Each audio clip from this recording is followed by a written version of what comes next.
So what is HDI? Well, HDI is an acronym for the Human Development Index, which was created by the United Nations Development Program. It is a tool used to measure the average components of human development, which are a long and healthy life, being knowledgeable or educated, and lastly, having a decent standard of living. Let's take a look at each of these parts.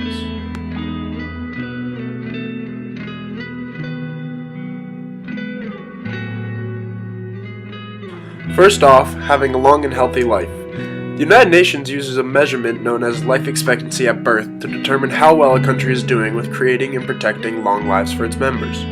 This also factors in the amount of healthcare in each country. The general argument is that the stronger the healthcare in a country or the greater the access to sanitation and good health practices, the higher the life expectancy.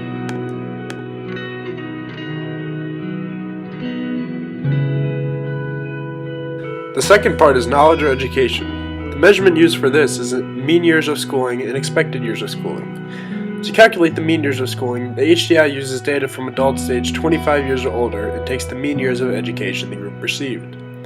The expected years of schooling represents how many years of schooling are expected for children of school entering age. We can compare the two measurements and see if the expected years is greater than the mean years, which would mean the country is developing and working to improve its education.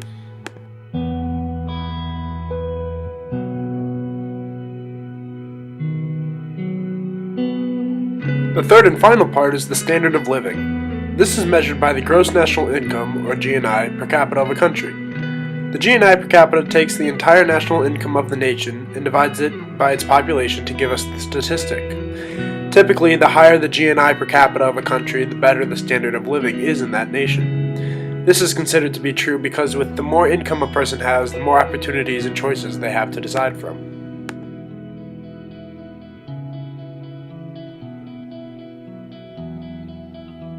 Now that we know what goes into making the HDI, let's take a case study comparison between three different countries, each of which is in a different section of development. We're going to look at the United States, which is categorized as very high human development, South Africa, which is categorized as medium human development, and Chad, which is categorized as low human development. We're going to focus on each component of the HDI to try to see if one part appears to be more important than another.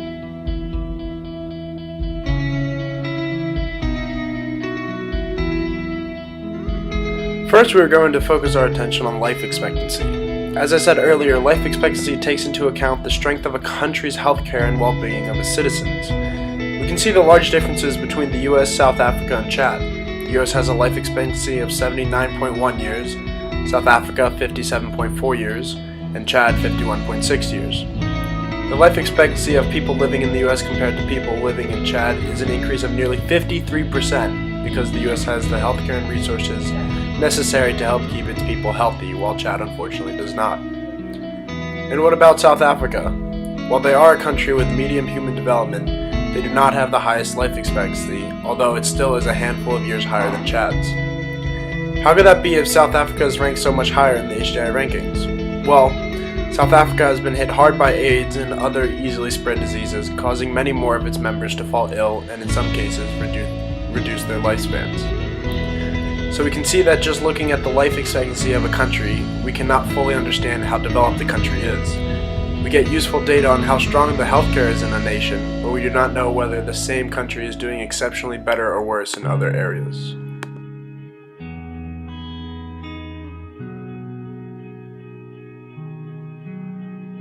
Shifting gears to education, we again see a similar spread of the data among the three countries.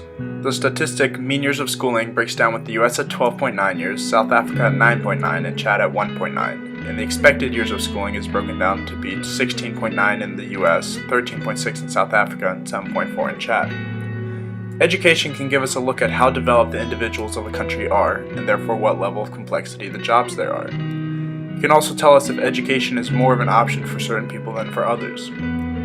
Chad's low mean years of schooling of 1.9 years is a result of both families needing labor to farm and work, as well as the country not having the same resources as more developed nations.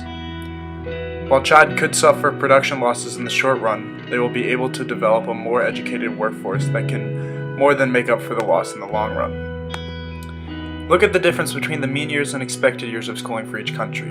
The US has 4 more years expected than the mean, South Africa has 3.7 more, and Chad has 5.5 more.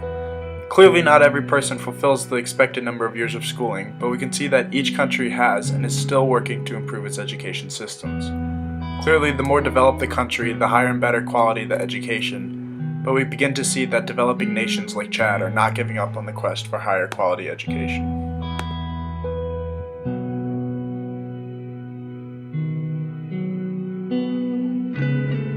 We have discussed the health and education of different nations, and now we will focus on the standard of living. In our specific case study, the United States comes in first with a gross national income per capita of $52,947, South Africa in second with $12,122, and Chad in third with $2,085. One of the main questions of the human development is how can we improve the lives of each individual in any country and in any stage of development.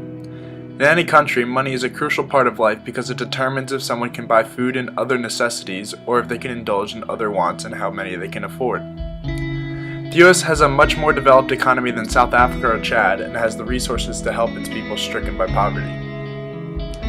South Africa received $1.298 billion in foreign aid as of 2013. They have been developing as a nation, so foreign aid has slowly decreased and some countries are no longer giving any aid to the country, but they still do not have the economy or resources to give the majority of its people a really good lifestyle.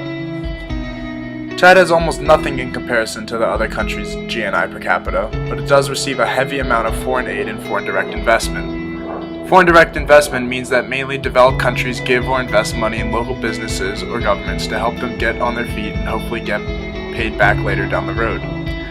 Usually these investments aren't paid back, but in Chad's case it is helping them to somewhat support its citizens and lay a framework for its failing economy that will hopefully improve soon.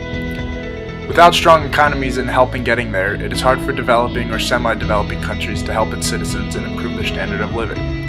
As we can see, development is not easy, but we can use the help of developed nations to help those struggling, even if it is in small amounts.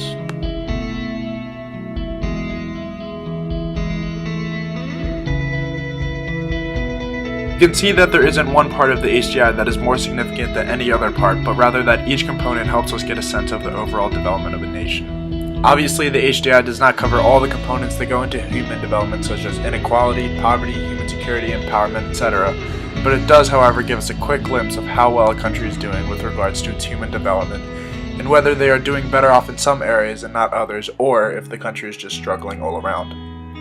Before the creation of the HDI, we only looked at finances to analyze a country's development, but now we can look at multiple different areas to get a better sense. As was just said, HDI does not cover all components of human development, and certainly does not measure happiness, which is extremely important. But Bhutan, a country located near India, Bangladesh, and China, is in the process of creating the gross national happiness measurement to help determine the happiness levels in a country. All in all, though, the Human Development Index is a great way to compare countries and to see what needs to be taken care of in developing nations.